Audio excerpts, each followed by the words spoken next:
Blah, blah, oh. Hello there, my beautiful audience, once again. There is me, that is Cody MacDonald, your humble host. Welcome to Pop Talk, and today I'm joined with a dear good friend of mine, a longtime friend, Patrick Horwood. How are you doing today, buddy? I'm doing good there, buddy. How are you doing? Really well. It seems like we're almost out of not the pandemic, but just pretty exciting to see things open up finally. Yeah, I'm just excited for things to finally start calming down again and being able to, if not for things to go back to what they used to be, just change, go back to some sort form of normalcy at this rate. Yeah, it's almost like we're hoping for a new normal. Yeah. Like things won't be completely how they were like before the pandemic, but you know what? It's a start, and I'll take it. But since then, what have you been doing this whole time? Just games and all that? Yeah, that's pretty much been what I've been using a lot of my time on. Like, I occasionally watch some movies. I've been playing a lot of video games. I'll hang out with my girlfriend, occasionally see some friends, but for the most part, all I really do is just hang out by myself and play games these days. What's the one restaurant that you miss the most dining down inside? Oh man, that's a hard question. I actually didn't go out to restaurants that often unless that was with people. So honestly, it might be this little breakfast place nearby my apartment called Starving Artist. I liked going there with friends every now and then for a little brunch. It's a nice little waffle breakfast place. Were they open for takeout throughout this pandemic, or? They've been open for takeout this whole time, and I've ordered from them a few times, but I've noticed like when they deliver, like I don't know if it's how they package their food for delivery, but it's just the quality isn't exactly the same as if you were to just order like in the restaurant, if that makes any sense. Oh yeah, totally. I mean, even when you get your food delivered, depending on how many runs your Uber person has gone through, like your food is cold by the time you get it, and then you have to put it in the microwave, and then it just doesn't taste the same. Yeah. Yeah, I hope they're not listening, the starving artist people, but it's not quite the ringing endorsement, but it's not even their fault. It's just Uber and food. When food's outside, then it comes back inside after the longest time, and it's sitting in cars. It's just not going to taste the same once you get it. Yeah, because I know once I get the chance, I'm going to dine indoors there again for a nice little brunch again. I think the two places I miss the most that you and I have definitely been to and with friends. One you actually introduced me to, Copacabana. Oh, yes. Oh my God, steak and just all the steak you can think of. That steak and cheese one, I dream about it Oh still. my god, I remember that. I salivate. And the other one is I know they've been open and you can I also ordered there too throughout the pandemic, just takeout, the Mandarin. Oh, yeah. But you order specific meals, you don't really experience the buffet part of that. And I don't even know if like buffets are even going to be a thing in post-pandemic world for the next while. I mean, Yeah, it'll probably take a while before we get back to having buffets again. because imagine having to sanitize every single tong, every single spoon Yeah, at the buffet tables. Like it'd just be too much, and you'd have to be waiting and socially distancing between people trying to get to the one table to the other. It just seems like too much. yeah, I feel like it's going to be quite a while before we get back to that. Yeah, true. I'm excited just for having options for things once they're open. You know, like people are, I understand that people are in a rush to get back in the gyms if, you know, they're really fit and they want to keep their body up to date. And obviously businesses want to keep open. Only, you got to kind of separate the wants from the needs. Like the day that the fucking malls open up and then they're already storming with people. It's like, really, guys? Really?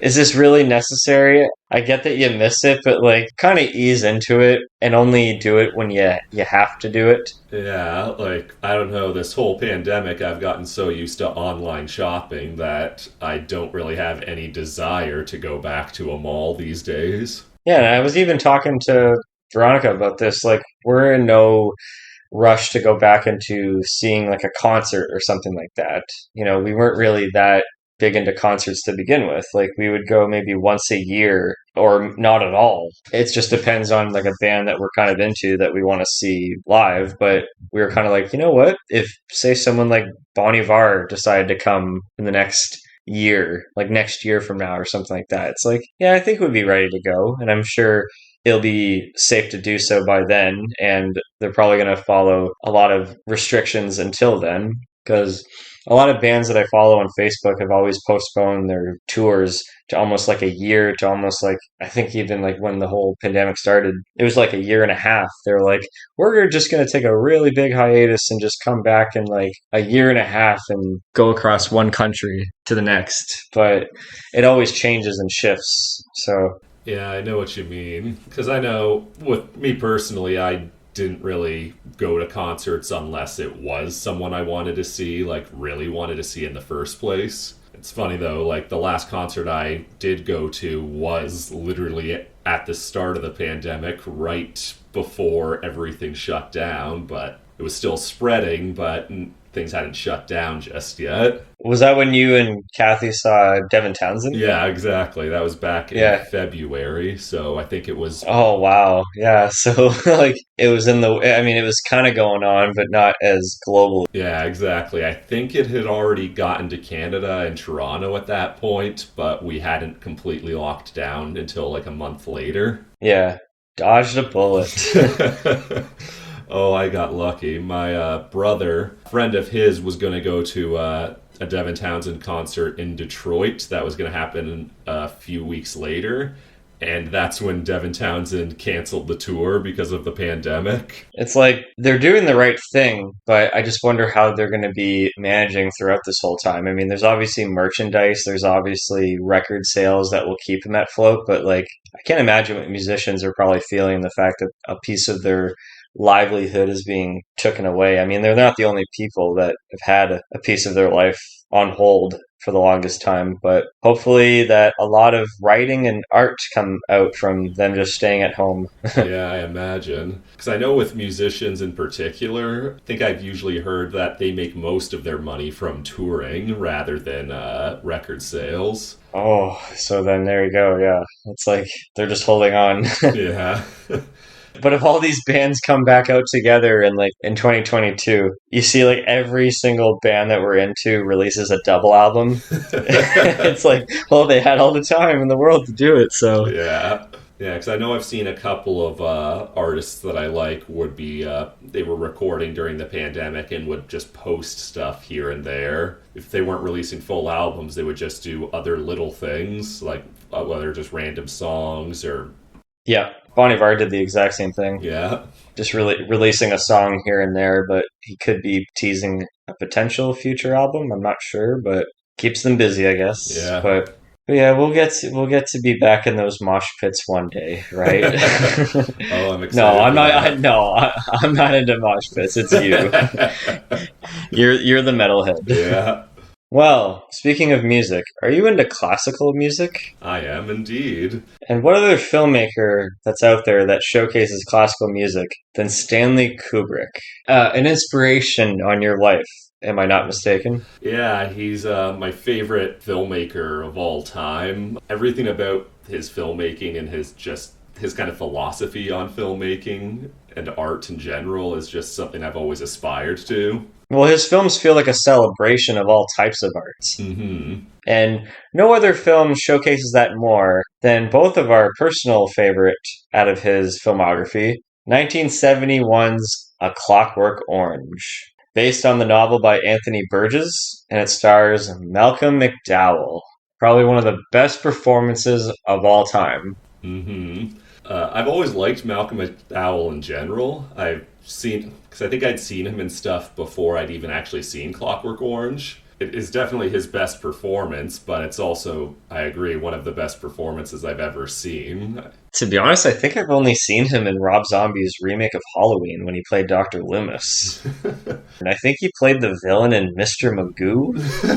Really? And I mean, I just associate him with Alex. Like that's all I I can see him in. Yeah. Like, I don't. Yeah, nowadays I just associate him primarily with Alex because that is his role. That's the role that he was born to play. Oh, absolutely. In fact, Stanley Kubrick said it's either he plays this character or I don't make this movie. Oh, really? I didn't hear that. Yeah, because there was actually rumors about the studio still wanting to make the film even if Stanley Kubrick drops out, and apparently they were supposed to have Mick Jagger and the rest of the Rolling Stones play the Droogs. Oh my god, I think I actually heard something about this recently. Like Mick Jagger as a visual, I can picture Mick Jagger as Alex, but I don't know how he is with acting. So it's like it's an interesting parallel universe to step in to watch that film.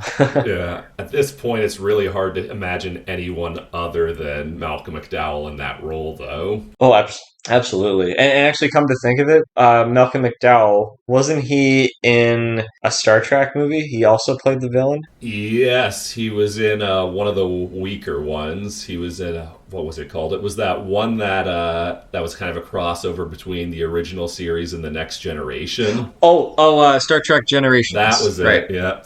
That was the first one in the Next Gen film saga. Right. That's right. Yeah, yeah. Yeah, so that's really all I personally know him from. What other ones do you know him from? I think I had just seen him pop up in a bunch of random movies I'd seen and sometimes shows. When I was younger, I used to occasionally watch that TV show Heroes. And I think he was in that. Okay. yeah, he was one of the villains in the first season, I recall. I didn't bother with Heroes. I was like, stop being like lost. Just stop. Yeah, Stop. it wasn't anything special looking back on it. So, with A Clockwork Orange, the log line of this reads a psychopathic delinquent named Alex Delarge. He gets arrested and then he decides to volunteer in this experiment, this scientific experiment that transforms a bad person to a good person. That's sort of the experiment that the government has initiated, and it does not go well. This is a extremely violent film, and actually, to all the listeners out there, I just wanted to actually give a little bit of a trigger warning. There's going to be some sensitive subjects that we talk about that involve rape, sexual assault, physical assault. So please have a lot of discretion if you listen to this. Now going into the film, it's a disturbing film, but at the same time, it's a very funny film because it's a black comedy. It's a sort of a social satire. Yeah, I know when I first saw it when I was younger, a lot of the comedy and the satire went over my head. I was just really engaged by the story and the visuals. And Yeah. but the more I watched it, I had this weird mix of like being disturbed by what was happening, but also just laughing at some of the ridiculousness of elements like the performances. This kind of ties into my usual question, but like, when did you first watch this, and were those your exact thoughts the first time you saw it? The first time I would have watched it would have either been in the 8th or ninth grade. I know when I first watched it, I was not the biggest Stanley Kubrick fan at the time. I was a little too young for his style, but I wanted to look into a lot of the movies that I'd heard were considered the greats, the greatest of all time. So Clockwork Orange was just another one on the list. And I remember starting it just being like kind of hesitant because of I wasn't the biggest fan of his other stuff at the time. But when I was watching it, I just found myself unable to stop. I was just so engaged in what was happening. At the time, would watch movies primarily just for entertainment. But when I was watching that, it started making me think more outside the movie, like what its themes were and what it was trying to say. And it was just the first movie that really made me think more and had a huge influence on me since then. Yeah, I feel the same way. It was grade 11 to be on the dot that I first saw this, and I had known what this movie was just based on its poster, and I think even in a Simpsons Treehouse of Horror, didn't Bart dress up as Alex? Yes. Yeah. So I was aware of like what it was in pop culture, but actually sitting down watching it, I don't know. I wasn't as disturbed at it initially, but the more I kept watching it and the more I realized what he's actually doing, that is like Alex, what he is doing. I think Stanley Kubrick did a good job at sort of cutting around the violence. Right. Because there's been a lot of filmmakers since then, like say Gaspar Noé, who really likes to like show it. Mm-hmm. And it's like you know, we obviously know the few examples I'm talking about. Irreversible. Yeah. Please watch that movie with a lot of discretion. Just that's all I have to say.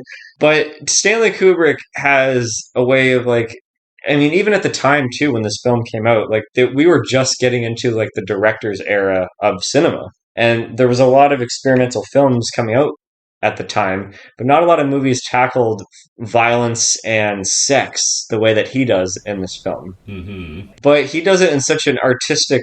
He has a lot of artistic sensibilities in his direction that it sort of distracted me from how horrific it is if you'd read it on paper. Like, I'm sure the book is even more disturbing. And in fact, when I was looking up fun facts on the differences between the book and the movie, Alex is 15 years old in the novel. Mm-hmm. And apparently he's raping 10-year-old girls in the book.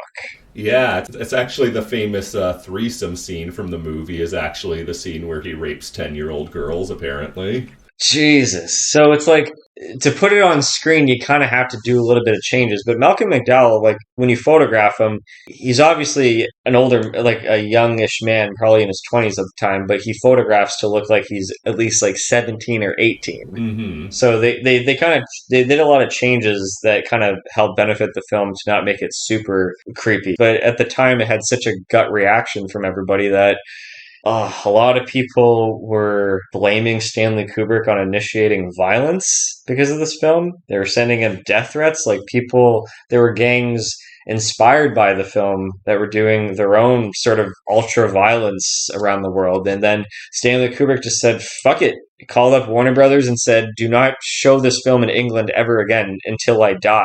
Yeah. That's exactly what happened. Yeah, a lot of that was coming mainly from the death threats he was getting because him and his family lived in the UK and he started to get worried about his family in particular. Like, if any of these death threats were to be legitimate, he just didn't want to take the risk on that. Yeah, and he was a family man, according to the documentary that you and I watched, A Life in Pictures. Mm-hmm. Because I know, which I highly recommend to everybody. It's a really good deep dive into Stanley Kubrick from both his personal life and his filmography.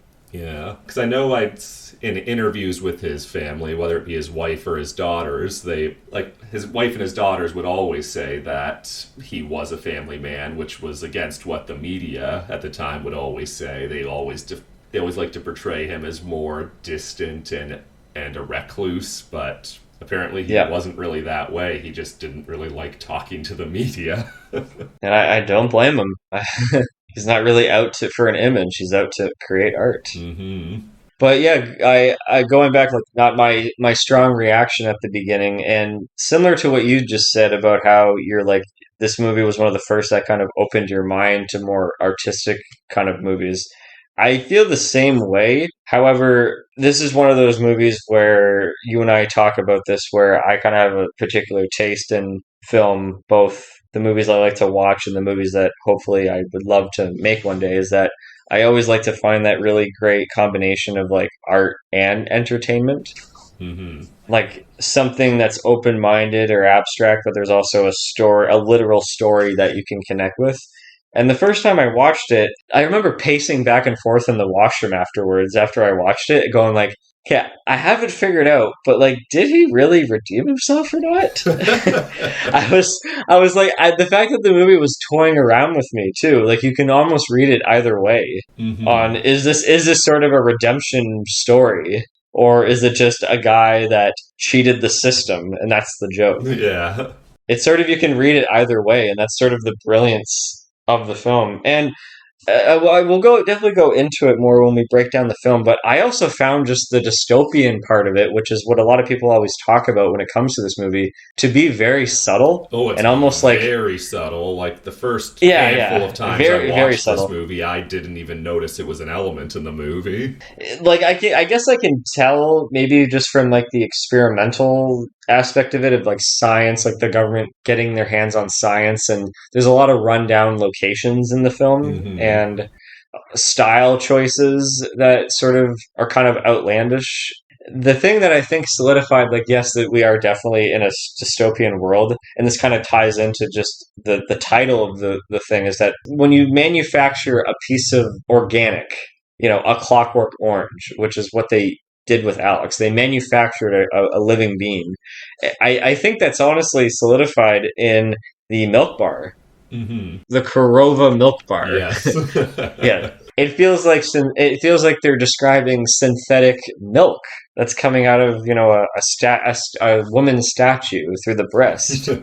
Yeah, Milk Plus, as they call it. It's drugged milk. I think in the book they actually go into a bit more detail on Milk Plus, and they basically explain that Alex and his droogs, since they're underage, they can't drink alcohol, but there's no legislation against drugged milk, so that's why they're regulars at the milk bar. Did you read the book? I've read bits and pieces of it. I haven't finished it at this point yet. I'm really bad when it comes to sitting down and reading a full book, to be honest. No, I hear you. It's okay. It's been like almost a year since the last book that I read. You're not really the only person that kind of felt like the book was maybe a little too much for you, because Stanley Kubrick himself wasn't too fond of the book initially. I think the story went is that one of his writers who worked with him on Doctor Strangelove had worked with the studio who already bought the rights of the book, and he wrote a treatment of the book and gave it to Kubrick, and then Kubrick read it and also skimmed through the book, or read through the book really fast. And he said, "I'm not making this. It's all nonsense. What the hell are these guys even saying?" Yeah, it has like that Catcher in the Rye kind of vibe to it, where it's almost like our main character is so deranged that he literally is speaking another language at a lot of points. But then it wasn't until the director's era convinced him. He said, "Well, it seems like a lot of these upcoming filmmakers are making youth films, so I'm going to make the ultimate youth film and make it almost an anti-film." And explore themes that cinema hasn't really dabbled into yet. Yeah, I also know that the ending of the book is actually different from the film. Yep, I just learned that too. Yep. Yeah, had more of a, because I guess in America they had cut the final chapter of the book, so that was the version Stanley Kubrick had read. But in the final chapter, it basically confirms that Alex does end up changing. He ends up growing up and growing out of his ultra-violent tendencies. Which kind of feels like what I thought the film was initially. Yeah, because the movie, and I guess also the American version of the novel, both cut that final chapter, so it ends on, I guess you could say, more of a dour note, maybe even bittersweet, depending on how you look at it. Well, I kind of look at that as the ending what we have now of the film. I mean, it is sort of it's both dour or bittersweet, but it's hilarious. Yes. It's funny, though. I had actually read somewhere that when Kubrick found out about the missing chapter, he had basically said in an interview that even if the American version of the book had that final chapter, he would have cut it anyways, because he prefers ending it where he did. Good. And did you know that the film was initially 4 hours fucking long? I did not know this. Jesus. Yeah, Pat, don't start a hashtag release the Kubrick cut, because apparently all that footage has literally been destroyed. Like, Kubrick actually hired people to physically go out and destroy that extra 90 minutes worth of deleted stuff. Wow. Yeah, which is a shame, because I kind of wish I would have saw that. Yeah, I would have been interested in seeing that cut for sure, but I imagine Kubrick saw it as just unnecessary at that rate. Yeah, it's pretty long enough, anyways. Yeah. It's not an epic, anyways. Yeah, I feel the movie is the right length for the story it's telling. That's why you have this thing called editing. Just shoot as much as you want, and then you cut it down. Yes. So, what was your favorite scene in the film? My favorite scene it's basically after Alex has gone through the aversion therapy, after he got kicked out of his parents' house, basically.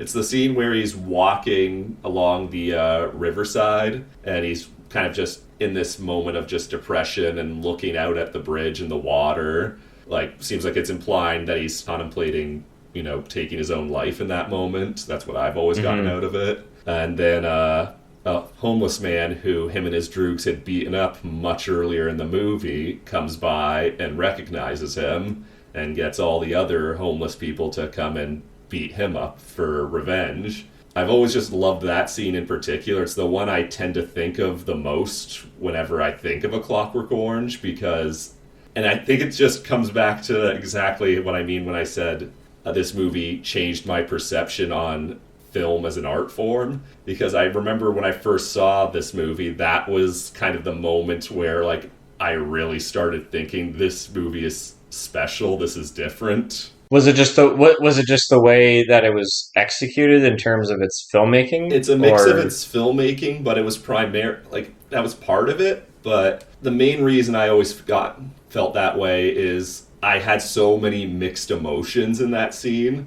in a way that I felt was intended. Because I'm a very empathetic person, I feel. So I was in this kind of moment where I'm like, I almost feel bad for Alex, but at the same time, like, he kind of deserves this. But I just didn't know what was right or wrong anymore. And I think that's what the scene that really started triggering, like I said, just having more thoughts outside of just, oh, I'm having fun with the movie, Well, it tends to get kind of funny once the extreme quick close-ups of all the elderly people beating them up, because like there's a lot of just franticness behind it. Yes, there's a lot of because that's another reason I love it. It's kind of a good moment to kind of give a good feel of the movie. You still got violence, you've got the black humor to it, but you've also got a lot of emotional depth there as well, and a lot of just mixed emotions, if that makes sense. Yeah, no, I get it. Yeah, well, that's the whole movie, really, is that it's supposed to challenge you emotionally. Mm-hmm. You're not supposed to know whether or not should I feel emotional or I should be laughing. Exactly. Yeah, no, that's a good choice. My favorite scene is actually the one that just happened right before your scene. Well, actually, I'm going to cheat a little bit. I have a tie between my two favorite scenes. I have a tie here. So one being the scene that happened just before your choice, and that is when Alex comes home from prison and he thinks that life is going to be completely back to normal, but his parents seem to have disowned him without actually showing that they are disowning him. They just feel sort of bad that they've now moved on without him around the house, and the fact that they have someone who's room and boarding in the house. And it almost feels like Joe is like another son to them, but like he also looks at his parents as his own. It's one of the only scenes in the film where I feel like there was a little bit of humanity from like a real person and not just a deranged person. And the way that he just chews Alex out of saying what a horrible person you are, and that I've heard the things that you've done and it makes me sick, it is really compelling. But again, just Alex coughing and feeling sick is kind of funny at the same time, because he has to hold himself back. Yeah. And the second scene would have to be the try the wine scene. Because there's so much dead air and tension in that scene, and it is just so hilarious. The performance from Patrick McGee, who plays the writer. Yes. Just feels like it's like, I think I saw the funniest YouTube comment today on that scene. It said, wow, so in one scene you have Darth Vader and what it seems to be Hector Salamanca. Just puckering his lips and just losing his mind. I'm just like, it's kind of true, actually. Oh, I'd never heard that comparison before. That's great. David Prowse is his bodyguard in that scene, and we all know David Prowse in the Darth Vader suit. Mm-hmm. When someone sees Clockwork Orange for the first time, it's always fun to point out to them that David Prowse, the guy in the Darth Vader suit, because no one ever notices that. Which you told me years after we saw the film, and I never picked up on it. Because I didn't know what he looked like just, in real life. So, yeah that's hilarious. All right, shall we move on to some trivia with pop quiz? Hot shot. Oh, God. I love the hesitation in your voice. So, because of that, I'm going to be an ultra-violent person and go first. Oh, God. To ask you the questions. All right. All right, here we go. So, I got 6 questions for you. True or false? Kubrick bought the rights to the song Singing in the Rain for $5,000. True. False. It was $10,000. I knew it was somewhere in that range. Who was the actress that played the fit cat lady? Oh, God. I have no clue. Well, you know who I'm talking about, obviously. Yeah. I guess she's just credited as Cat Lady. Marion Carlin. It's funny, I was actually looking up a lot of the actors in this movie literally last night, but I wasn't writing down their names or anything because most of them weren't in anything else. Malcolm McDowell was the biggest actor in this movie. Just not only that, but it's honestly hard to remember almost every single almost every single one of the cast members' names because Malcolm McDowell just steals the show. Yeah. Literally. A fun fact, actually. When I was looking up all the actors, I found out the actor who played Alex's droog, Pete. Yeah. I found out he's actually the only one of the droogs that was, actually a teenager at the time of filming. Oh, so is that why he has little to nothing to do in the movie? Maybe because they don't want to have an actual teenager participate in acts of violence. Well, as far as I know from the book, Pete basically fills the same kind of role as kind of the one who doesn't do as much. He's kind of the one that kind of stands around the most. But I do know the bystander. Yeah, but I do know that in the book, it's actually. I think I recall hearing that it's actually Pete who becomes one of the police instead of Georgie. Oh, okay. In the movie, they establish more that Dim and Georgie are a little bit more prevalent on the screen and have tension between Alex. Exactly. So I think it was actually a good change. Yeah. All right, question number 3. Alex pulled out 8 items when he was being convicted into prison. Name at least 4 of those items. Okay. There was a bar of chocolate. 1 half bar chocolate. Was there a carton of cigarettes? 1 pack of cigarettes. Yep. Oh, man. Pocket watch? 1 wristwatch. Wristwatch, there we go. Oh, man. You need 1 more. Yeah, I need 1 more. Oh, my God. Do you by chance have gum? No. Nope, alright. Yeah, I'm out of it. So he had keys, 2 pens, 1 black and 1 red, a black hair comb, a red address book, and a 10 penny piece, which I was like, is that 10 cents in the UK back then? Or I actually don't know. 10 penny piece, yeah. So, alright, well, you got 3. That's not bad. Yeah. Alright, question number 4. Where were Alex and his 3 droobs walking along when he started beating the shit out of them in the water? Oh, man. Was there an actual full name, or was it just standard location? I can't remember from Alex's narration. When the scene started off in his narration, he said the name of it. There's a specific name for it. Yeah, I feel like I recall, a marina.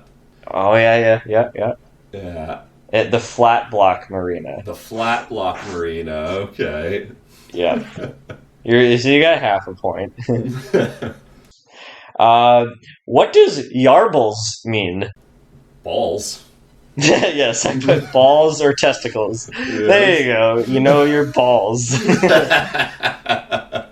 Come and get one in the yarbles. If you have any yarbles. Exactly. Billy Boy. And finish this response according to Alex. The boy you always quarreled with is seriously ill. Boy you always quarreled. Oh, My mind is a blank. And I'll smash your face, yo blockos. Yes, you got it. There you go. And I'll smash your face for you, you blockos. Yes. You got it. You got it. Awesome. All right, lay him on me. I'm probably gonna fail too. All right. What is the name of the experimental therapy Alex is subjected to? The Vago technique. Close, the Ludovico technique. The Ludovico technique. That's what it was. Yeah, I was just the pronunciation was right. Lavargo. What the fuck is that? Close for sure. Which Beethoven composition is ruined for Alex after going through the Ludovico technique? The Ninth Symphony. The Ninth Symphony. Yep. The Ninth Symphony. Yeah. Okay, I'm trying not to say sympathy because I get those words mixed up a lot. The Ninth Sympathy. Sympathy. Symphony. I'm learning. All right. What made-up language do Alex and his droogs speak, and what languages influenced it? Oh, I don't know, but I'm curious to know. The made-up language is called Nadsat, and it's basically a mix of English, Russian, Cockney slang, and a bunch of words that Anthony Burgess just made up. Apparently, he came up with the name of the Clockwork Orange by overhearing someone shout out in a bar, "You're as foolish as a Clockwork Orange," he heard in the background. He's like, hey, that kind of sticks. I don't know if that's slang, but he just remembered that for the rest of his life until writing the book. Wow, I didn't know that. All right, here's another one. When Alex's former droogs, Dim and Georgie, join the police later in the film, what are their officer numbers? Oh, I have no idea. So Dim is Officer 665, and Georgie is Officer 667. And since they have Alex right in between them, that would make Alex 666. Oh, symbolism. Nice. All right, here's another one. After Kubrick finished up 2001, he started working on another film, but MGM shut it down during pre-production. This film was one of his biggest passion projects, but its unfortunate cancellation led to Kubrick making A Clockwork Orange and Barry Lyndon instead. Which project was this? Fuck, I should know this. And I'm just going to take kind of an easy guess, but I hope it's right. Was it AI? It was not AI. It was Napoleon. Napoleon, right. Fuck. It was one of his biggest passion projects ever. That's right. And I think they said that in the doc. Yeah. Damn it, I should have known that. It's funny, there's actually a book out there that has the screenplay for Napoleon along with all of Kubrick's notes and pre-production photos with costume designs and everything. Oh, interesting. Yeah, but at the same time, even though I would have loved to have gotten this movie, we really wouldn't have gotten Clockwork Orange or Barry Lyndon. True. Speaking of Barry Lyndon, it was the only other movie Kubrick released in the 70s, and he actually reuses quite a few supporting actors from A Clockwork Orange. Yes. I won't ask you to name the actors, because a lot of them aren't big actors, but could you name any of the characters they played in Clockwork Orange? Yes, the Frederick, the minister, was also in Barry Lyndon. Mm-hmm. Yep, there's one. And I can't remember the other one, but if I had to take a guess, was it also the writer, Patrick McGee?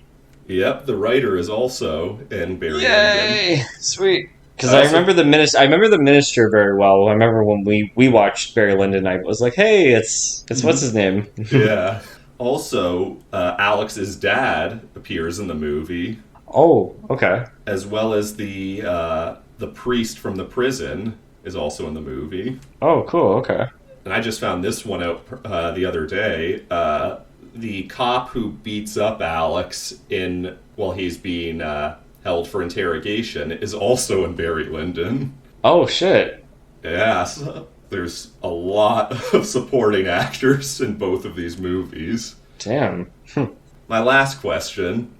Alex and his droogs are regulars at the Korova Milk Bar, an establishment which sells drugged milk called Milk Plus. What are the 3 types of Milk Plus the bar serves, and which one are the droogs drinking in the opening? Oh, I have no idea. There's Milk Plus Velicette, Milk Plus Synthamesque, and Milk Plus Drencrum, with Drencrum being the one they're drinking. Okay. I know I literally had to memorize this last night because I always would forget.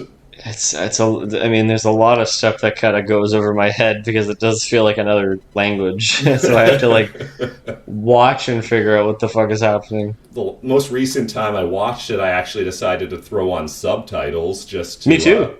Yeah. Me too. Yep. It actually ended up adding a lot to the experience. Mm-hmm. For sure. And now we begin the film's breakdown.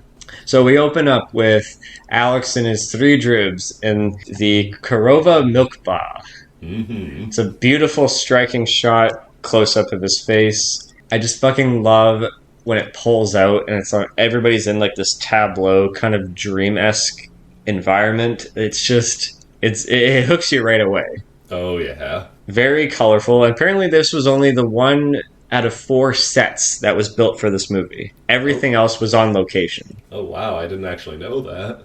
Yeah, I'll point out the other ones while we go through it, but that's what Kubrick wanted to prove to the studio. Like, I can make, after, I think, because I forget the exact number, but 2001: A Space Odyssey was obviously a bigger budgeted movie for its time, but he wanted to prove that he can also go back to just doing smaller, minimal budgets just based on the story itself, and it doesn't matter about his success or not. He just wants to have like range and a good relationship with the studio. Okay.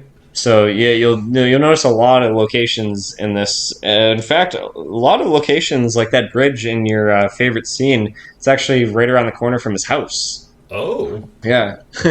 And then we're followed up by the scene where the Alex and his 3 dribs go under that bridge, and that wonderful looking wide shot where they're kind of silhouetted in the back, and their shadows just go all the way down on the frame. It's so nice looking. Oh, yeah. And they confront the old homeless man who's just singing himself to sleep, but he's like drunk as hell. Mm-hmm.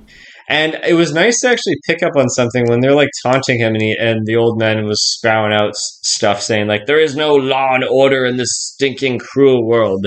And it's kind of ironic that years later, 2 of those people that assaulted you will become part of the law. Yeah, it actually, and even then it also shows that they're also corrupt as well. So it also just has that sense that like the system is still very broken. It's interesting that, like, this scene here, it's horrible what's happening. A woman is getting raped by Billy and his gang on this stage, which this is another set as well. This was another place that was built. Okay. But we're focusing on all this, like, architect in this stage. Mm-hmm. We're listening to just classical music. Like, It's just, like, again, yeah, it toys with your emotions, really.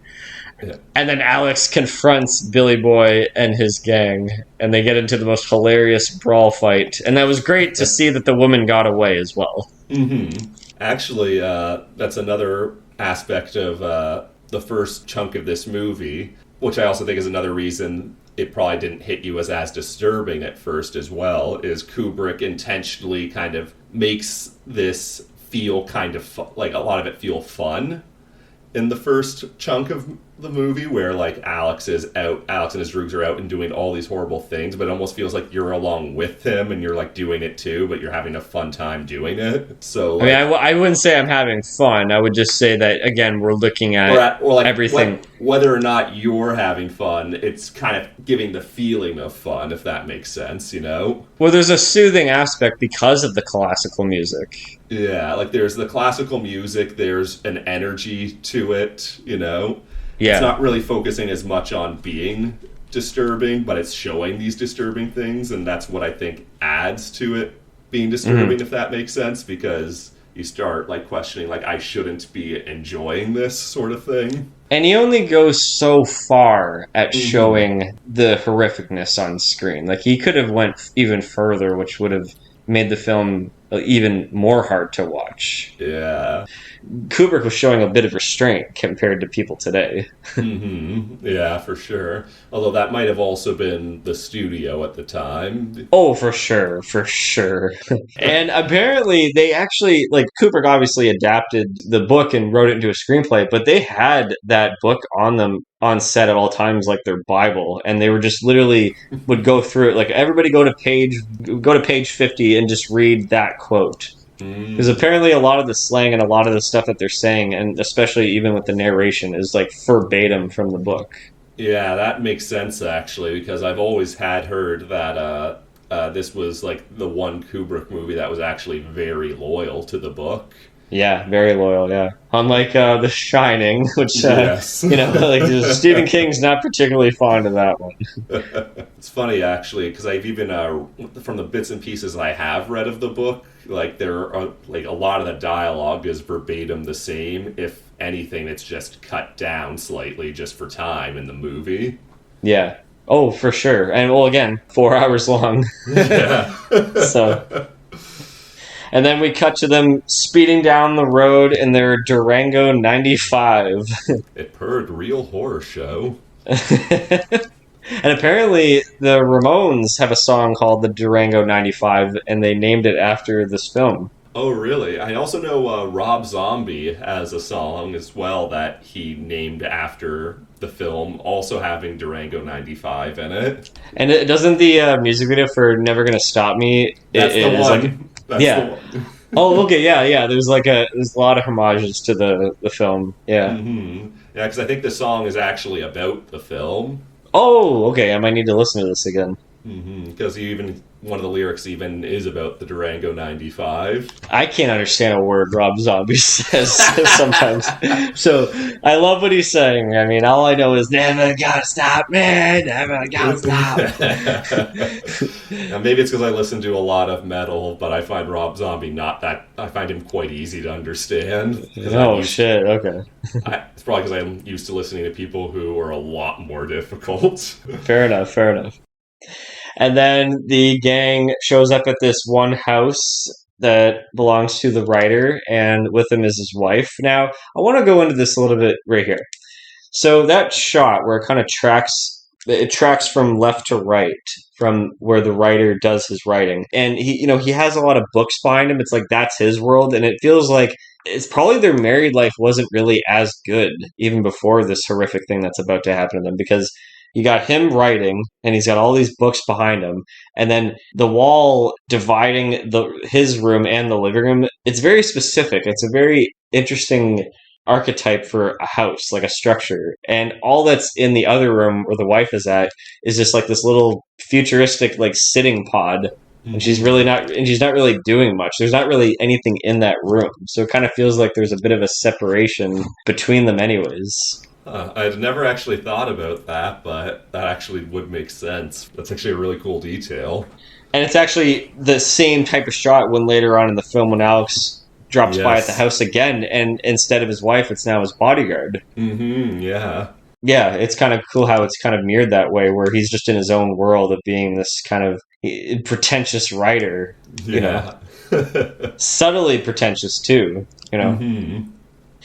And then, we get the infamous scene where Alex and his three droogs break into the house. They pose as like people that are in need of help. It's like, help us! There's been a terrible accident down the road, and they open up the door and they start attacking and assaulting the writer.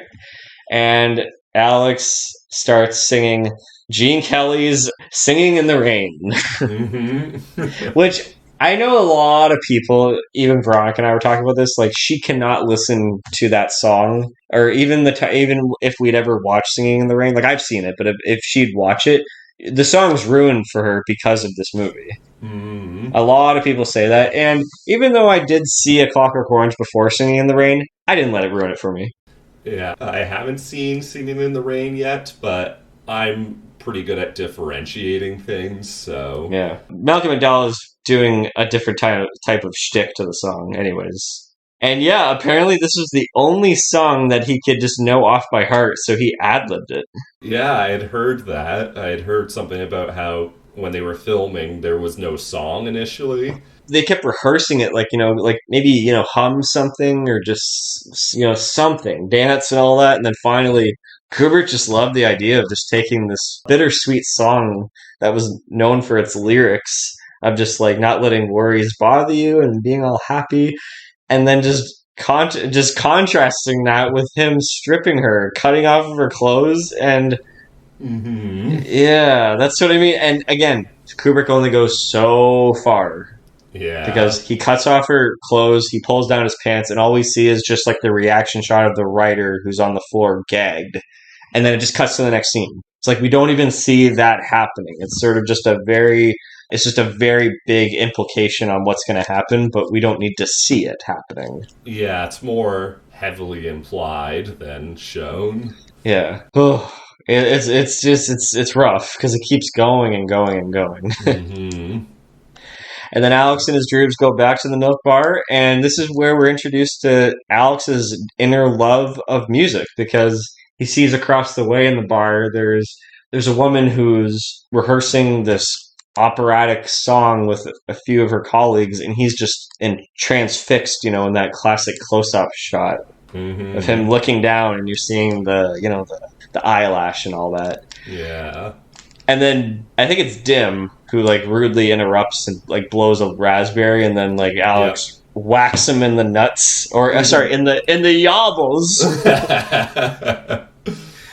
So that's both establishing his infatuation with classical music, but it's also ripples of just he's starting to become a little bit of a controlling leader of the gang.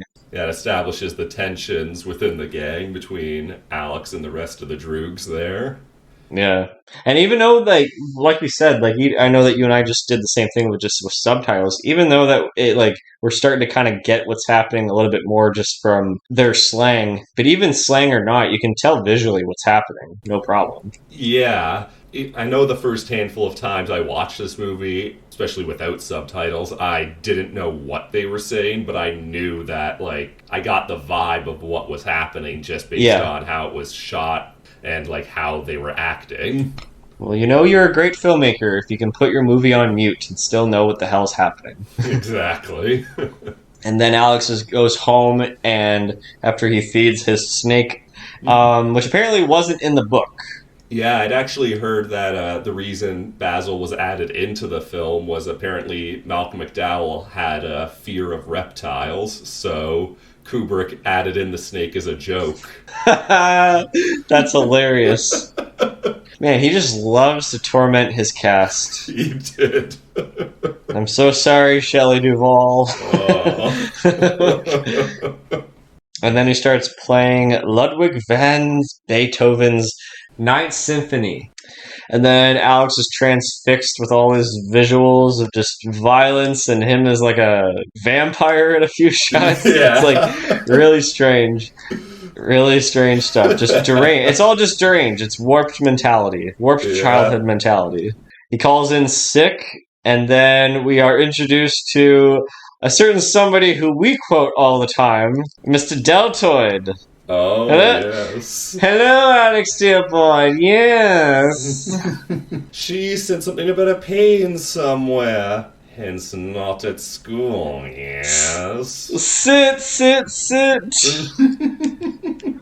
Yeah, well, you have brought up this sort of theory on, and I don't know if it's definitely implied in the film, but there's definitely some pedophilia going on with Deltoid. There is some, at least, implications. Whether or not they're actually happening, I feel like a lot of that's there to at least show the environment set out. Alex is a monster, but also the environments he's in might not be the best either. That's fucked up, because that's almost used as a front for Deltoid to fulfill his sick pleasures. Yeah, well, he's actually, what do they call it? I think they call him a correctionals officer, so I'm imagining that, at some point, Alex was probably in trouble with the law, but being young, he was never sent to prison, so they just had a therapist or whatever, Deltoid, meet up with him every now and then and check in on him to make sure he's not breaking any laws. And how far into the scene did you notice that he's drinking dentures? Not gonna lie, when the first handful of times I watched it back on DVD, I didn't really notice, like, like at all. I don't think it was until I started watching it on Blu-ray that I actually got the extra quality to notice that he was drinking adventures. He's drinking it. Sometimes I completely forget about it, and then it doesn't take me until almost before he notices. Yeah.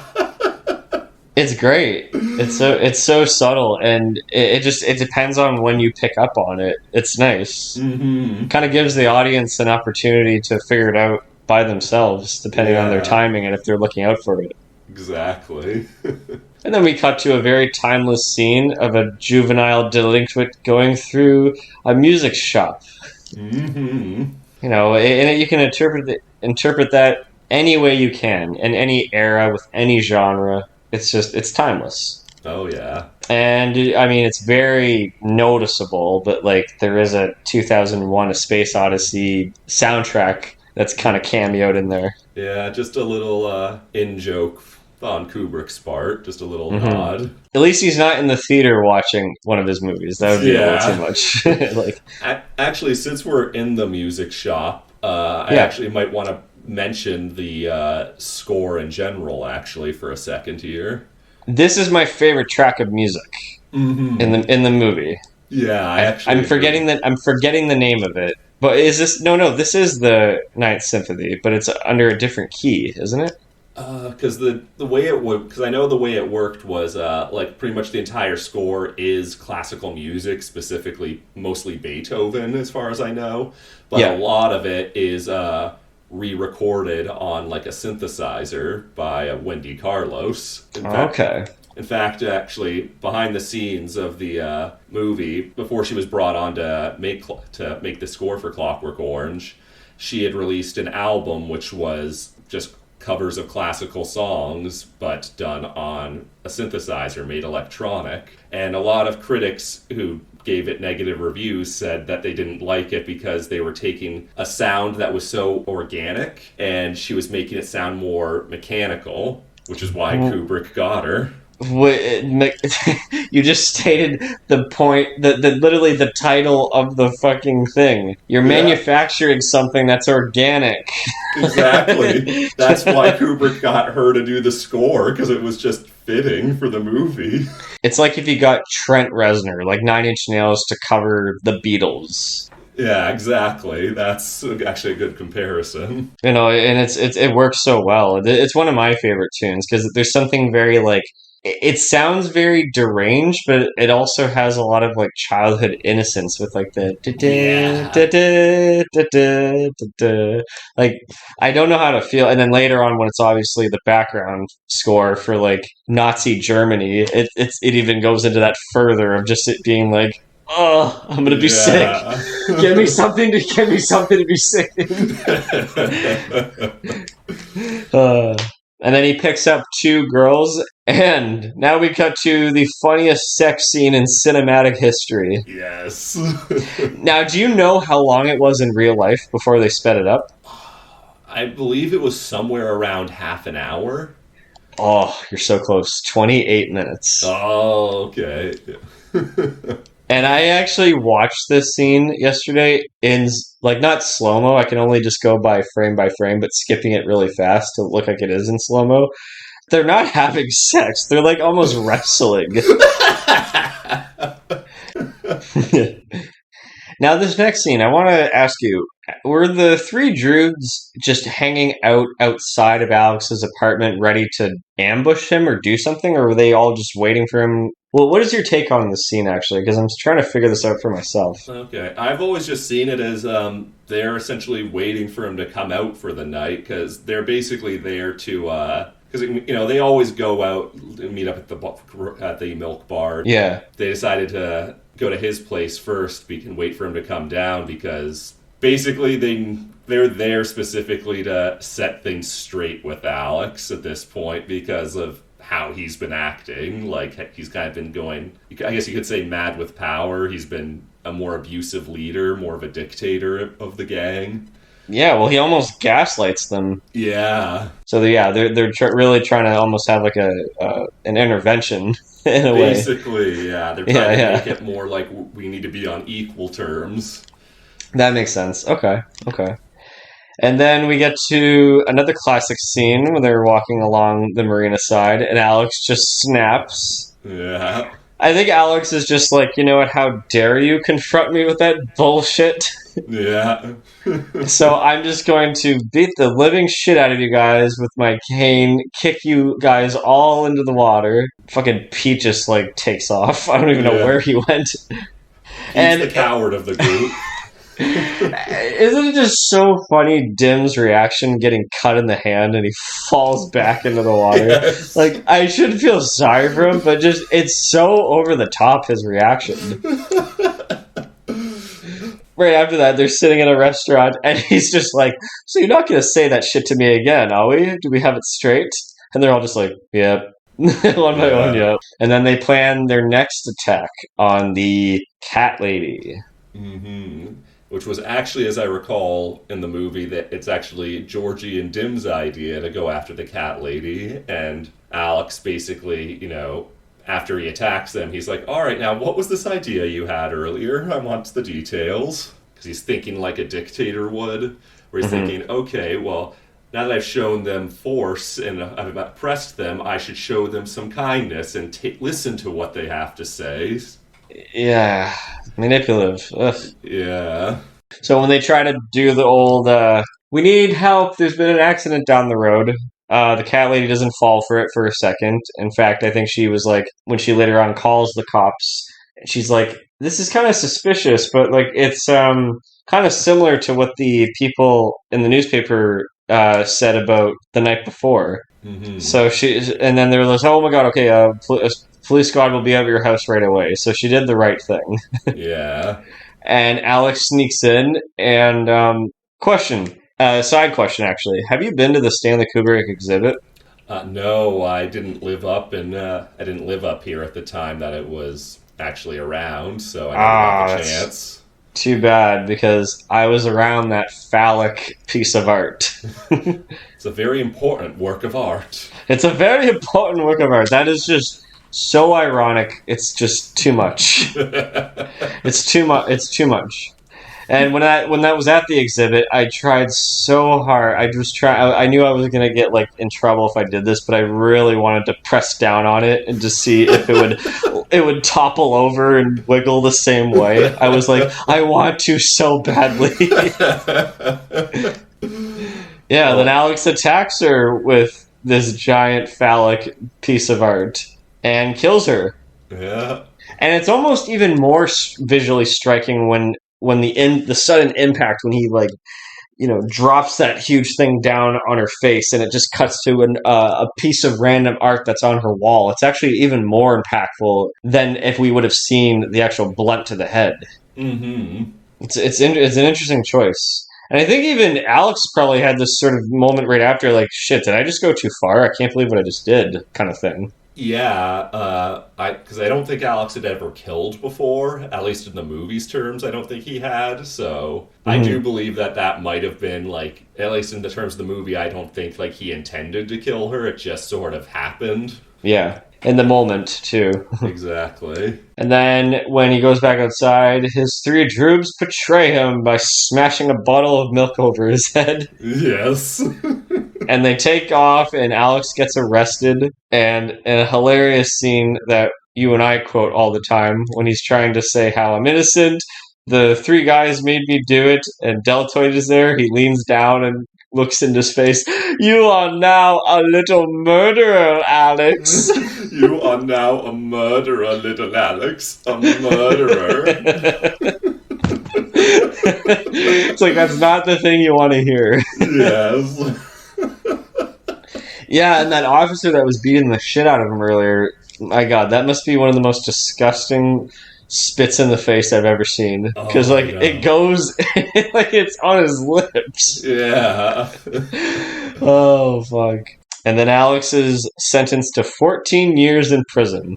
Hmm. In not juvenile hall, just regular prison, right? Because Yeah. there's, like, older men there, yeah. Yeah, because he is. I think even in the movie, he is still described as. I think even though they never say it, I think in the movie he is still supposed to be a teenager. But it also does add to that kind of dystopian aspect where like even people who should go to juvie are going straight to the big house. Oh yeah, yeah, that makes sense. Yeah, they're kind of like combining it all into one. Doesn't matter what age you are. Okay, Yeah. yeah, I can see that. Yeah. And then we're introduced to a personal favorite of mine, Chief Guard Burns, played by Michael Bates. And I think you and I once said, wouldn't it be funny to see this film recasted with the members of the Mighty Python crew? Yes. And didn't we say like John Cleese would play the Chief Guard Burns? Yes, like because that's what Michael Bates' performance reminds me of. I frequently just think of John Cleese in Monty Python movies. I think Eric Idle should play Deltoid. Michael Palin has to play the priest. Terry Jones definitely has to play the old man. I could definitely picture him going, "Can you spare some hot on me, brother?" So we got 4. Oh, okay. Graham Chapman. I mean, rest in peace. If you're alive today, you'd have to play the role as Alex. Oh yeah. And Terry Gilliam, you direct it. Yes. Maybe pop in as a quick cameo here and there, which is what you normally do, anyways. But that's the funniest part about that idea is Monty Python making a Clockwork Orange actually sounds like it could still work. It could, if it would be more silly. Like if it embraced the silliness of it, but for sure, especially with Terry Gilliam directing it, that would actually fit. It would be cool to see that. Mm-hmm. And then he has to strip down. Oh my god! You can play a drinking game every time he says "No, sir, no, sir, no, sir." I just love little moments with like in that whole scene, like. There's like I've always noticed in the movie that there's like these little implications that he might be gay. Oh yeah. Yeah, there's little moments in there like when in that same scene where Alex is stripping down, he asks, "Are you or have you ever been a homosexual?" And as he says that, he glances down at Alex's penis. Oh, I never noticed he glanced down. That's so funny. Oh my god. That's brilliant. I have never noticed that he glanced down. Well, actually, I thought the way he worded that was a bit like an outdated thing to say. Like, have you ever been a homosexual? Oh, yeah. That's very outdated. It's very outdated, but it shows the type of world they're living in as well. Mm-hmm. I always quote the thing where every time Alex can't even just put things on the counter when he was emptying out his pockets. And he just threw the box of chocolates. Pick that up and put it down properly. Yes. Just everything is just so proper and so there's just this by the books. It's so by the book, and there's just always this effervescent yell to everything. Yes. Yeah, and then we're cut to the priest giving a sermon, kind of preach to everybody, all the inmates. And then Alex plays almost like he's now the assistant, I guess. Yeah, he's essentially become. Because I think they say that he's been reading the Bible and memorizing it enough that the church priest that is essentially just kind of taking him in, basically. Mm-hmm. Yep. Because I think I read it up. It's actually been 2 years since he first got into prison, and by the time he volunteers for the experiment. Okay, I always loved the hymn they him 258. I was a wandering sheep. I did not love the fold.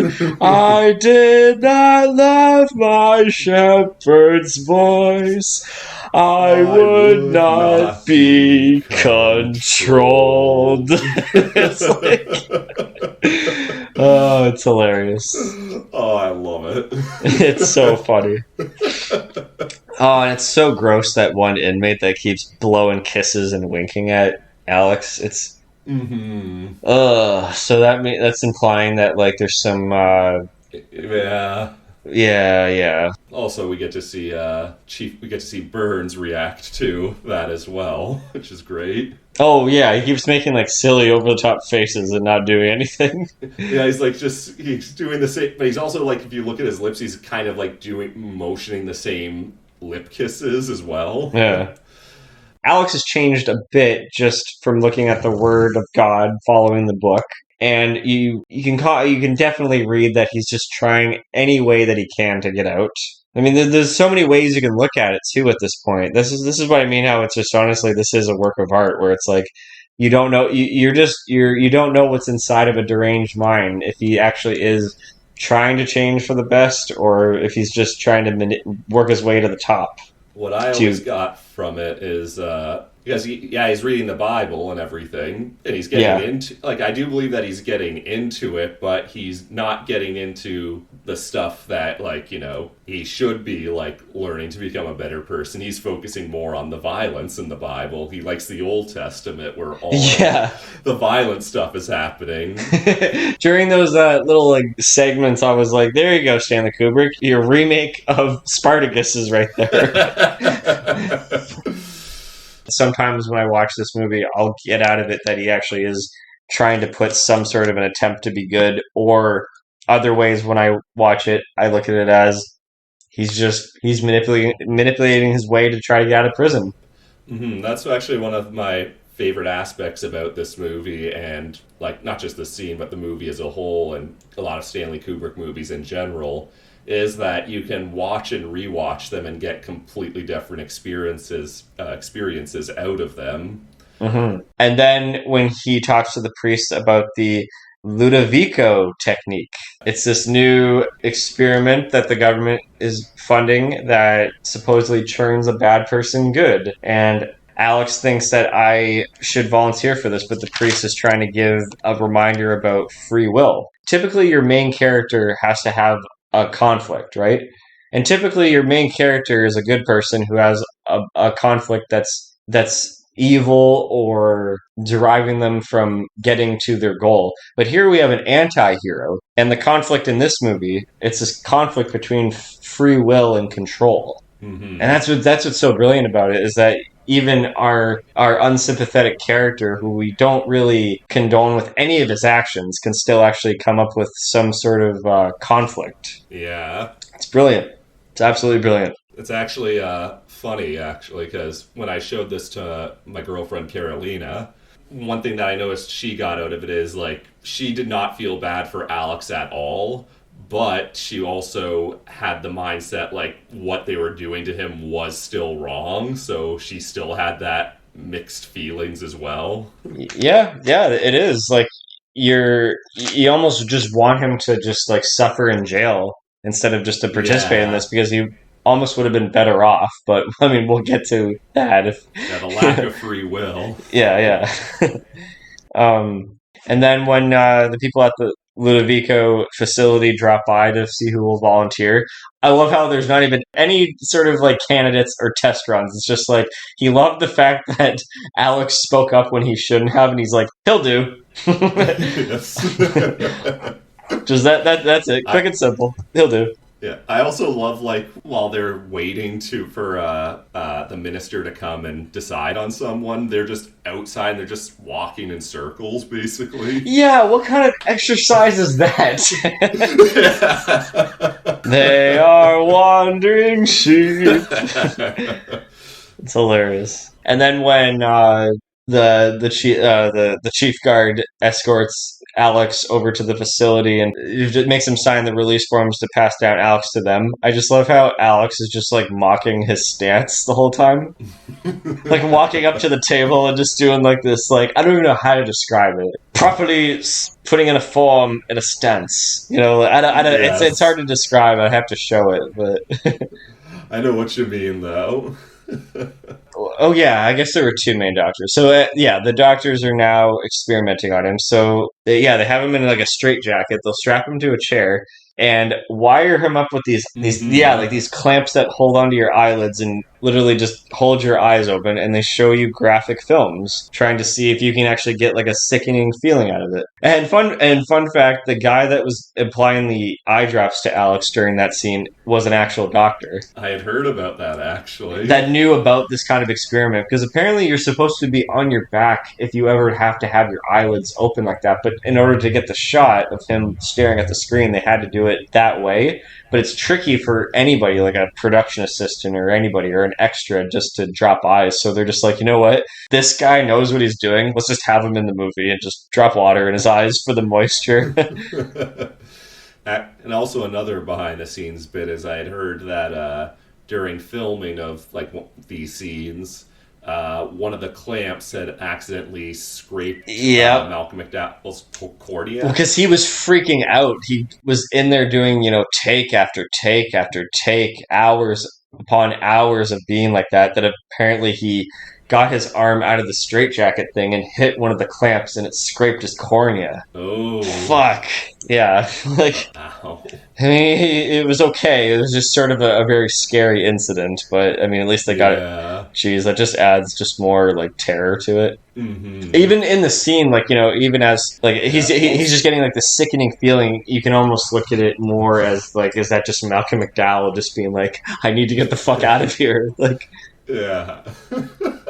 Yeah, also, like, part of the whole experiment and the therapy is they also drug him before each session. Yeah, what's the drugging about again? I forget that. It's basically like, because just showing him the graphic films isn't going to be enough on its own, because he's into this shit. Yeah. This is what he likes to do. Like, even at the start, he even narrates that he's having a blast watching these. These drugs are essentially like, I don't know how to explain it fully, but essentially it's what's causing him to be sick whenever he starts seeing these things, basically. Huh, so you can almost pin it on the drugs. Yeah. So, because the idea is like they do it for a few weeks, basically. Like day after day, they drug him and make him watch these things. So that way, when he's out into the real world, even though like he doesn't have the drugs anymore, he associates violence and sex with that feeling still, so he'll still get sick. Oh yeah, I mean, oh no, I totally get that. Once he's out of the facility, there's still a part of him in even in his subconsciousness that is just trying to burst out again. Yeah, but it's really just the drugs are what essentially cause it at first. Okay. So when he's after given a demonstration on stage to prove that if this experiment is successful or not, they bring on this one stage actor. Hello, heap of dirt. They bring on this guy, and this guy completely insults Alex. He slaps him in the face, and Alex is just trying to keep his cool, like, and just trying to react non-responsibly, non-confrontational. Guy starts like hitting him stomping on his foot, getting him on the floor, forcing him to lick his shoe. Mm-hmm. And then they bring on a topless woman, Yeah. Chief Guard Burns, where he looks like his sexuality is completely challenged in this scene, like as if he's never seen a pair of breasts before. When it cuts to him in the audience, it just adds to that sort of innocence. Has he always been so strict and by the book and no nonsense whatsoever that's the very first time he's seeing a woman nude? I don't know, and he's just uncomfortable with that. I don't know. There's just so many things. There's a lot of ways to view it. I love the fact, and it took me years to notice a subtle reference in The Simpsons when Alex, in that like look at that kind of bird eye view of him reaching up, hesitating to grab the breasts. That was when Bart was trying to grab the cupcakes. Yes, I remember this. I was like, I remember it took me years later to put those two together. No pun intended. But no, that's great. And then they realize that it does work. Alex shows a lot of restraint, and they feel like they could release him into the real world. I mean, was probation a thing back then? I mean, probation, I think, was a thing, but remember, this is technically a dystopian future. Ah, So true. Yes, again, because it's so goddamn subtle. You just think it's just like yeah, you think it. Oh, you know how we always joke and say like the early 2000s was the 90s dying. yes, This feels like this is the 60s dying. yeah, Because like the home interior, the aesthetic of it, his home, his parents' home is very 1960s. It feels, yeah, and then we get to that scene where he comes home, and yeah, it's one of my favorite scenes in the film where he's trying to see like if life is going back to normal, but his parents are trying not to show that they're trying to neglect him, but it's uncomfortable, you know, like he's done terrible things, and they're just trying to move past it. They didn't expect him to be home so soon, and it breaks the mother's heart. And this character Joe, fucking love this guy. Need to buy him a beer. Again, choose out Alex of all everything that he's ever done. Thinks he's completely not redeemable at all. And the dad is almost trying to show more sympathy for him, just trying to show Alex, you know, your room is not here anymore. All your belongings are gone. We donated them to the victims. Your snake is dead. All this, you know, like it's kind of hard. You're not really welcomed here again. And then Alex says, "All right, I'm on my own now." And then we get to your favorite scene. yeah, Where you know, he's definitely hit a low point where he's contemplating suicide, and then the old man from before recognizes him, and then I mean, it's actually one scene after the other of just like it's karma. It's all just karma. yeah. Like the old man from before, you think, oh, the officers are here to save me. And then, well, if it ain't Dim and Georgie as police officers, corrupt police officers, I should add. I mean, how they worked their way up to the top, I have no idea. The system is broken. And they fucking grab Alex, they drive him out to the countryside, and this, I guess, is implied that there's a place that this happens a lot, because according to the writer, this happens quite frequently, of people people getting dragged out here and being completely beaten by the police. Ooh. And then that's what the writer says later on. He's like, "You won't be you're not the first person that showed up at my doorsteps like this." Wow. Yeah, and they bring out Alex to like this like troughed like tub, and Jesus Christ, Stanley Kubrick. I mean, I love you and rest in peace, but how the fuck how could you honestly put Malcolm McDowell through that? You actually had him dunked in that water for that period of time, struggling, I mean, he obviously wasn't beat, but like, but I mean, Jesus Christ. Like, I don't think there was any safety. I don't know for sure, but I think they had an air tank down there or something for Malcolm to like latch onto to get air. Okay, good, but I heard that there was nothing. Malcolm McDonald was just a trooper that could hold his breath. I don't know, but like the worst part is I can see it going either way with Kubrick. Yeah. Oh my god. And then Alex stumbles across the home of the writer who we saw before. Just small world. It's like Windsor. Everybody knows each other. And then when he shows up on the doorstep, the bodyguard, as we mentioned before, played by David Prowse, picks him up, shows him to the writer. And Alex recognizes who the writer is, but he really hopes that the writer doesn't recognize him, but he probably thinks he's okay because they were wearing masks during that scene. And there's like a red herring where the writer was like, "I know who you are. Is it you that was in the papers that went through that horrible experiment?" Yes. Yeah, the classic red herring. I actually want to mention something about that red herring, though, as well. Like, oh, sure, it isn't just like it's just a storytelling bit, but I also like how it isn't just a red herring. Like, oh, is he going to find out? Oh, it's nothing. It's also good in kind of establishing what the writer's focuses are. He's more of a we established there that he's also very against the current government. Yeah, he's very political. Exactly. Yeah, he's very political. Yeah. It actually establishes all that in that moment as well, which becomes important for the following couple scenes. Because he has a few colleagues that will help him out, but he's really just using Alex to help himself out. Exactly. You're absolutely right. It does establish his character. It's not just a red herring. Mm-hmm. Now, this moment here, you and I have had conversations about this before. I personally believe it's a little forced. Alex is in the tub, and he's just I guess he's just daydreaming, or he's just in his own relaxation sort of meditation, and he starts singing in the rain. And the writer in the other room overhears him singing this out loud and puts two and two together that this is the guy that assaulted me and raped my wife. Now, if Alex knows that this is the same guy, why would he sing that out loud? Right. I've gone back and forth on this a lot, honestly. Like, my opinion changes on this here and there. Sometimes I find this kind of forced. Sometimes I find main reason that I end up coming back to often is it sounds like the biggest cop out. I'm ready to hear this. But go on. But it still feels like it makes the most sense to me. Well, Alex does remember being here and what he did here.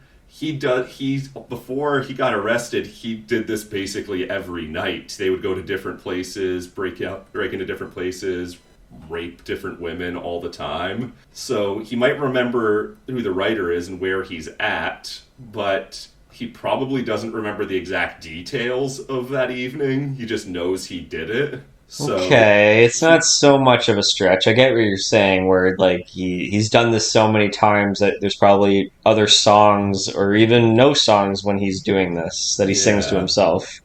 Okay, I guess I can see where you're coming from. I just would, as a character, I would want to be very careful. And what I was saying before, if like say they made a point earlier on, like something really quick where the writer notices like a tattoo on his leg when he was about to rape his wife or something like that, and then he recognizes that tattoo later on. Just something that Alex was completely unaware of. I mean, it's conventional, it's very safe, but I find that it just makes a little bit more sense as a story standpoint, because this is the point of the movie where you're watching like a story unfold. Like you want the details to make a little bit more sense. It's not up for our interpretation, but you did make a sort of a valid point where maybe it's just he didn't pick up on the fact that he was in the moment that he sang that song, and he's done it so many times to other women that Okay, I mean, but hey, I've complained about one thing so far. Yeah. So you can complain about a thing that you love.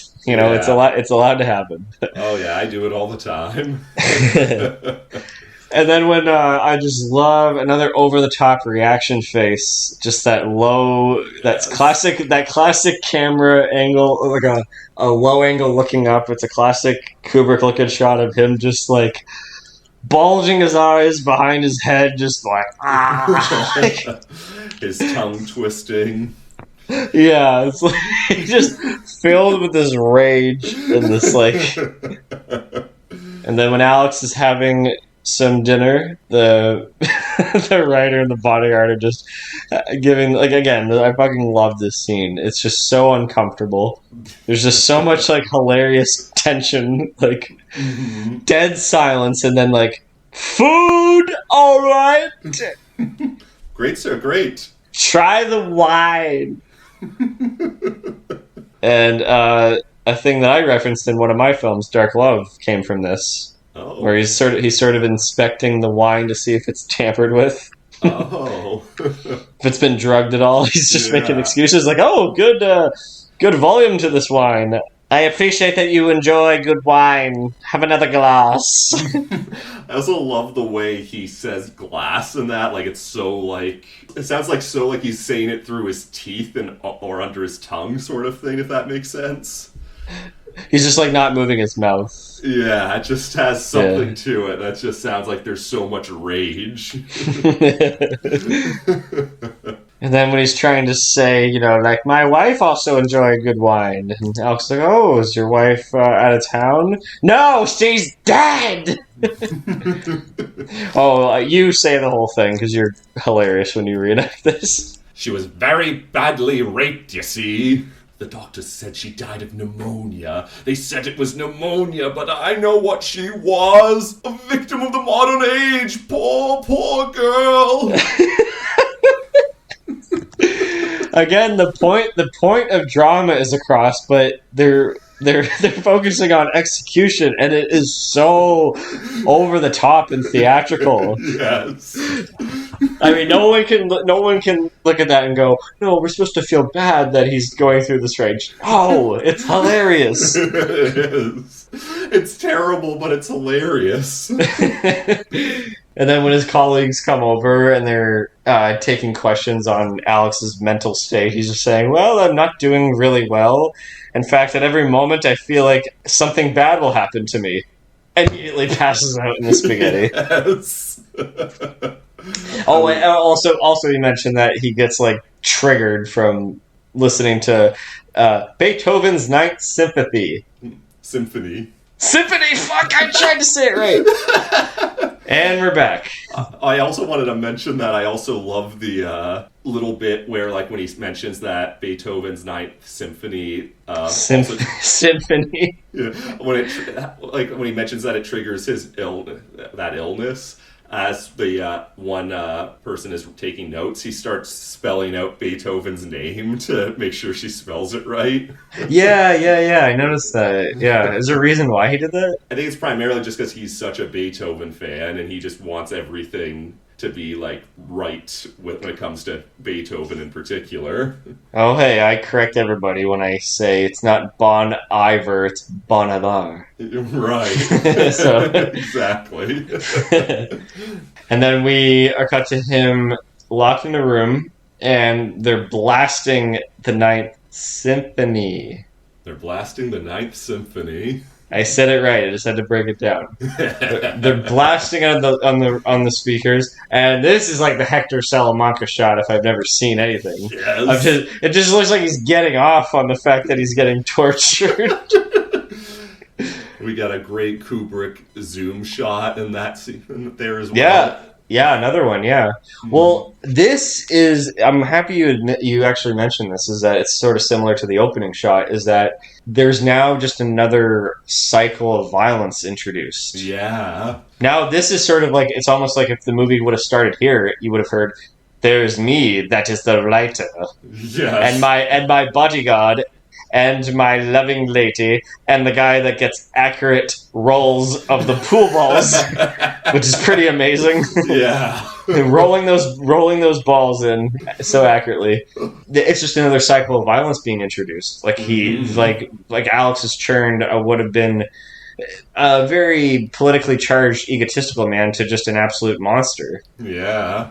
It's something that Veronica and I talked about recently with just the cycle of violence that was also introduced in the most controversial game of the century right now, The Last of Us Part 2.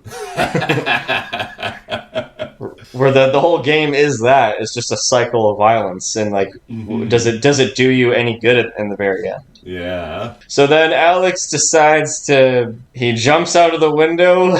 He decides to do himself in. He jumps out the window, and what we think is the end of the movie, he's in the hospital in recovery. Mm-hmm. And I just love the fact that the nurse and the doctor were just getting it on, like in the booth right next to him. I love the how that scene is done, where like Alex moans in like pain, and then you just hear the nurse moaning. It's like they're interacting, they're moaning back and forth. And then it makes headlines the next day that the public image is almost blaming the facility, the Ludovico, is that how you say it? Ludovico technique has backfired horribly, and the focus goes towards that, and that's the reason why Alex tried to take his life. And everybody visits him. There's a time, I wouldn't say closure with his parents, but at least they showed up, you know. Mm-hmm. There's some sort of like, it's like they weren't just like completely out of his life. They kicked out Joe. Yes. Like, what did he do? They want to welcome Alex back home. He's a celebrity. So this nurse shows him some slides trying to test out what his proper response would be, the first thing that would come to his mind. And they all seem good, but at the same time, it's all about execution, where you could definitely tell it sounds so... There's so much enthusiasm with his responses, even though they're nice, that you can definitely tell it's somebody who's potentially still unhinged. Yeah, well, because, like...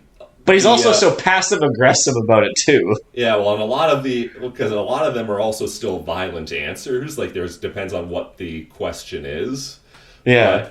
But, because right before she starts showing him the slides, he mentions that he's been having this dream where people were messing around with his head while he was asleep. True. And the nurse becomes dismissive about it after looking, like, hesitant, which seems to heavily imply that the doctors basically went into his brain to essentially undo the whole treatment he went through with the Ludovico technique. Very true. Oh my god, I never even thought of it that way. Oh. Wow. So again, they're pulling the strings. They're using him like a lab rat. Yeah. I actually tried to play this experiment with myself last night when I was rewatching it, because I forgot most of what his responses were. The one where it's like, you gave me a crummy watch, I would like a new one. Or I would like my money back. I just thought of like, but I can get you a new one. It's okay. Like, just reasonable shit. But the one that I kind of questioned my own sanity was the one where it's the guy at the window on the ladder. And there's a naked woman, and she says, "What do you want?" For some reason, I thought, a rain check? I don't know. For some reason, I just to try to be funny, I guess, because it's already so uncomfortable. If I was in that situation, I would just be like, a rain check? I don't know. I don't know what that says about me, but whatever.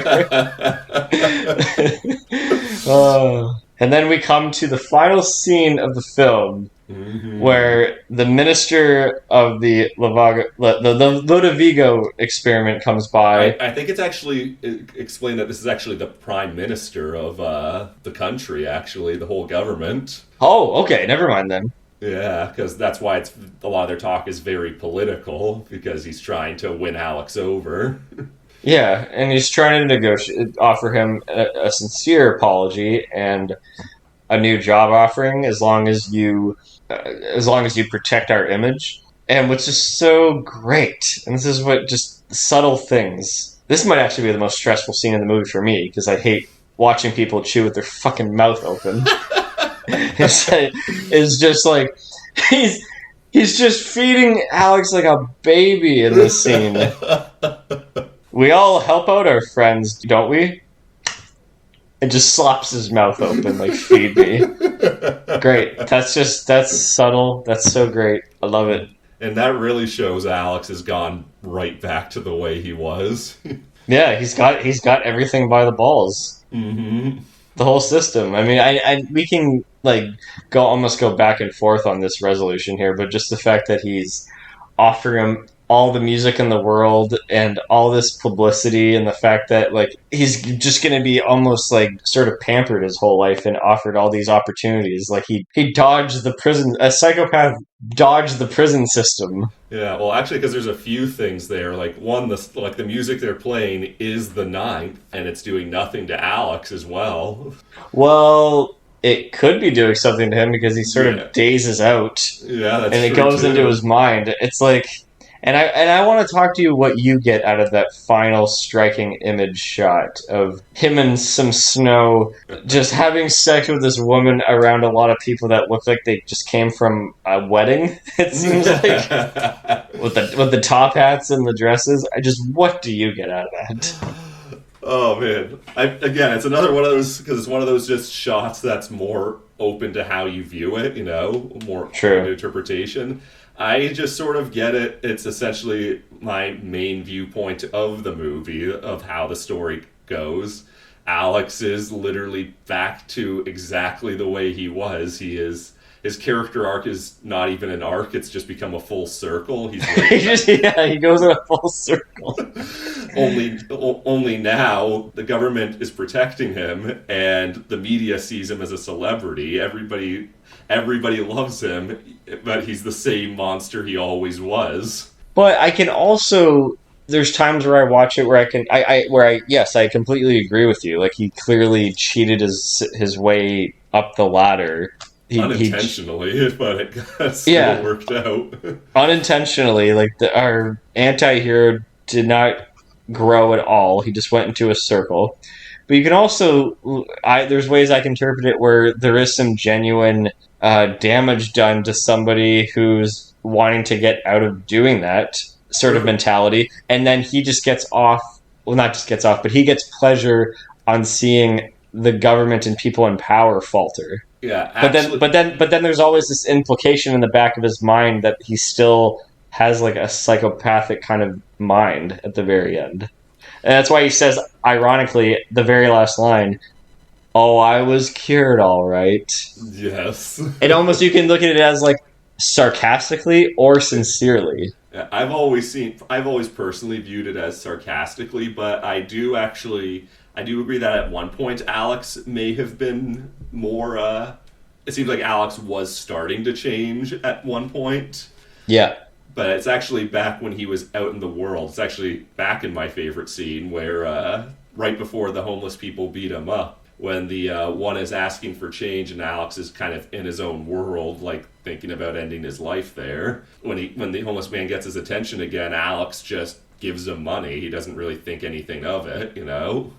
yeah. I always looked at it maybe just to let him go away, just give him a few Well, bucks. Yeah, yeah, because I know that's often what happens, but I also, maybe it's just because of how I am, like, you know, I just say I don't have anything. I feel like a lot of people do, so. true, true. But yeah, it's probably more It's what you're saying, but I but also. the world also ran him down after he got out of prison. Mm-hmm. So it's just like this. It's Like, an unending cycle of violence and hate, basically. yeah, it's brilliant. It's Yeah. absolutely brilliant. Now Alex is back to the way he was. Quote unquote cured. Oh, I love the ending to this movie. It's always fun to see someone watch this movie for the first time, and when we get to the end credits, and it's Singing in the Rain again. I still yet to have to watch this with someone who hasn't seen it yet. Oh, really? Yeah, I've never met anyone. I just know people that have either watched it on their own before or after I watched it, but I never watched it with somebody with fresh eyes. I've shown this to a lot of people for their first time. Because Carolina, I showed it to her for the first time. I think I was the one who actually showed it to Kathy as well. Oh, nice. Yeah. My brother Alex, I showed this movie to him. That was his first time seeing it. Nice. Yeah, and there were actually a couple other people I've shown this to who hadn't seen it before, so maybe I'm just getting lucky and finding people who didn't see it yet. Well, that takes us to our final thoughts, and I'd like you to go first because am I right in saying that is this your favorite film of all time? Yes, this is. Well, you were the right person to bring here today, so Yeah, and honestly, the big reason it is my favorite movie is simply because of how much it impacted me and changed my views on film and filmmaking in general. Mhm. Like, I feel like if I hadn't seen this movie, like when I did, it probably would have taken longer for me to see film as more in like that art form sort of way. Since I Yeah. just viewed it as entertainment at the time, because like I said, I had seen other movies that were where it was like art. Like I'd seen 2001 before, but at the time, a lot of those movies didn't really click with me. Clockwork Orange just kind of has this nice mix where there's an energy to it that keeps you engaged, but at the same time, like there's a lot of depth there that's honestly not that isn't very difficult to comprehend. So it kind of, but there's also enough variation in ways to view it that like each time you watch it, you'll get something new out of it. Yeah, I completely agree with that. Yeah, that's basically why it became my favorite film once I essentially realized this was the one that started that for me. It's almost like a milestone movie for you. Yeah, exactly.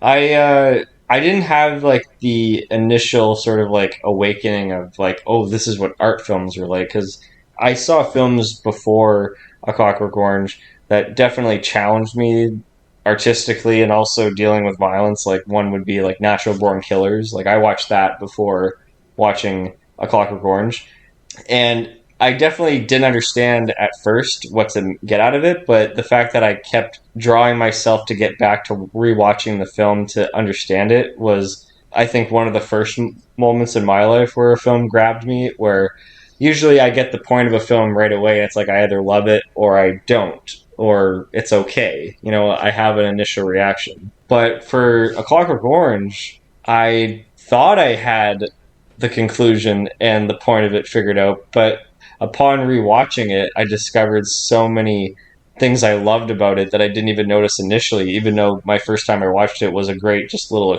experience of just, like you said, there's just sort of like this interesting energy. And I think it's great to watch a film sometimes that challenges you. Mm-hmm. Stanley Kubrick was definitely one of those filmmakers that just love to explore subject matters of the human life that we don't normally talk about. It feels very like it's a love letter to literature. It feels like it's a love letter to classic paintings, music, theater, just sculptures, everything. Just everything is in kind of encapsulated in this film, and it's not so specific because like 2001 is so specific, Right. and Barry Lyndon and The Shining is so specific, but this one just feels like a celebration of like art, but then at the same time it's like throwing a pie in the face of art. Or even just misinterpreting that it's not glorifying violence, or it's not a celebration of it either. No. The movie might be about violence, that might be its big theme, but it's not supportive of violence, it's more just showing it. Yeah. Well, thank you so much, Pat. This was a lot of fun. Yeah. You were definitely the person I wanted on here to talk about a film that's a little bit more adult and edgy. And I look forward to having you on here again, talking about a film that we either equally love or equally hate. I look forward to that. And thank you again for people listening. Please subscribe to So to Speak and check out more of their content on the channel. Drop a like, drop a comment. Take care. Viddy well, little brother.